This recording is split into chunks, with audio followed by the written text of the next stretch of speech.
Not any special one.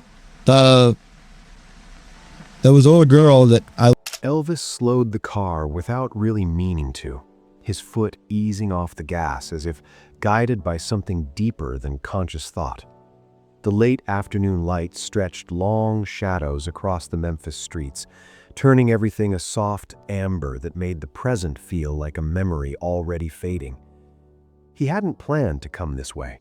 In fact, he hadn't planned anything at all that day. There are moments in life where direction disappears and you're left drifting, carried by old instincts, old roads, old versions of yourself you thought you had outgrown. This was one of those moments. His hands rested lightly on the steering wheel, but his mind was somewhere else entirely, moving through time rather than space, slipping between who he was and who he had become. Fame had given him everything people dream about: money, power, recognition, but it had also taken something subtle, something quiet, something human. And lately, he had begun to feel that absence more than ever. He turned onto a street he hadn't driven down in years, not because he avoided it, but because life had simply carried him elsewhere. Success does that. It lifts you so high that the ground you came from becomes invisible unless you deliberately look down. The buildings were smaller than he remembered, or maybe he had just grown larger in the world. There's a strange distortion that happens when memory and reality collide. Everything feels familiar, yet distant, like hearing your own voice played back to you years later. He passed a row of shops, some closed, some still hanging on, each one holding a fragment of someone's story, someone's struggle, someone's dream that either made it or didn't. And then he saw it. A modest storefront, almost forgettable if you weren't paying attention. The sign was slightly crooked, the paint chipped in places, the kind of place you'd expect to walk past without a second glance. But something about it pulled at him. Not loudly, not dramatically, just enough to make him stop. That quiet kind of pull, the one that doesn't demand, but insists.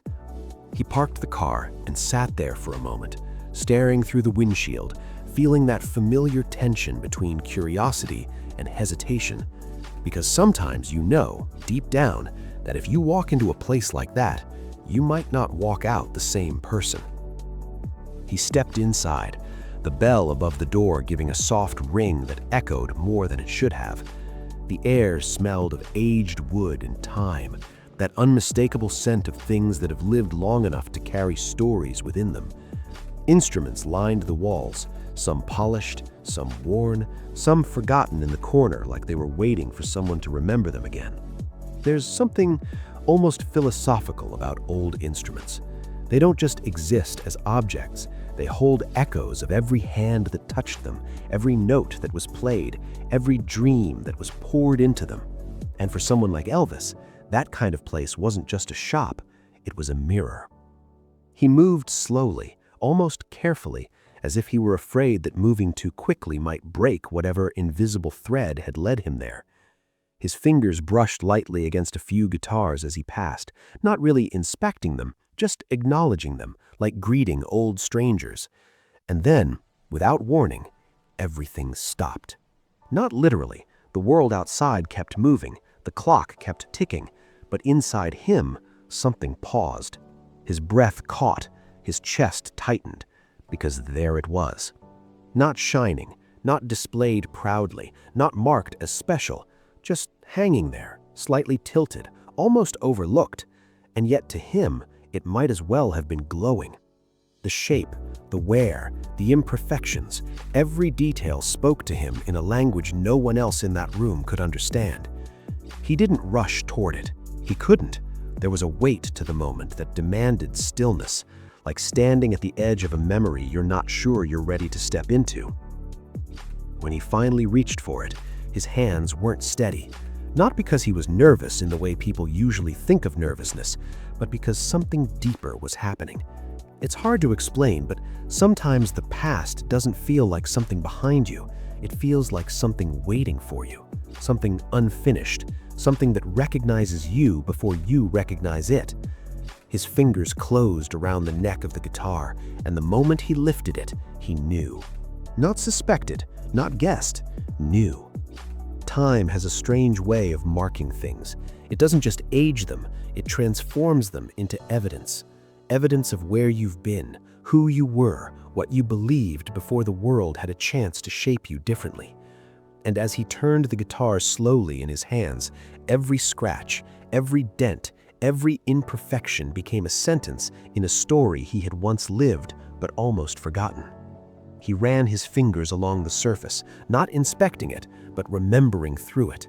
Because memory isn't always visual. Sometimes it's tactile. Sometimes it's the way something feels in your hands that brings everything rushing back. The late nights, the frustration, the hope, the stubborn belief that something bigger was possible even when there was no proof of it. And then his thumb paused. Right there, carved into the wood, rough and uneven, not the work of a professional, but the work of someone who didn't care about perfection, only about meaning. 2 letters. Simple, almost careless, but not really. Because when you carve your initials on something, you're making a statement, whether you realize it or not. You're saying, I was here. You're saying, this matters. You're saying, one day this might mean something. His throat tightened, because those weren't just initials, they were a promise he had made to himself.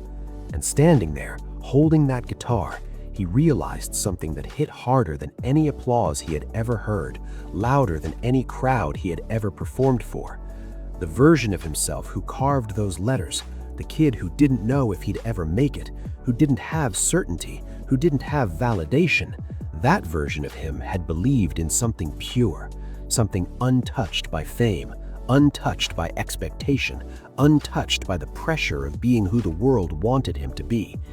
And somewhere along the way, that version had faded. Not disappeared, just buried. There's a difference, because buried things can be found again. And in that moment, holding that guitar, he wasn't the person the world saw. He wasn't the performer, the icon, the name people recognized before they recognized the human behind it. He was just a man standing face to face with his own beginning. And that's a rare thing, because most people don't get to meet their past like that. Most people don't get to hold it in their hands. Most people don't get a second chance to reconnect with the person they used to be before life changed them. But he did. And as he stood there, the noise of the world fading into the background, one thought settled quietly but firmly in his mind.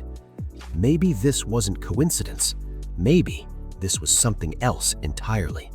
Not fate in the dramatic sense, not destiny in the way people romanticize it, but something simpler, a reminder, a quiet, undeniable reminder that no matter how far you go, no matter how much you achieve, no matter how much the world changes you, there's always a part of you that stays exactly where it began.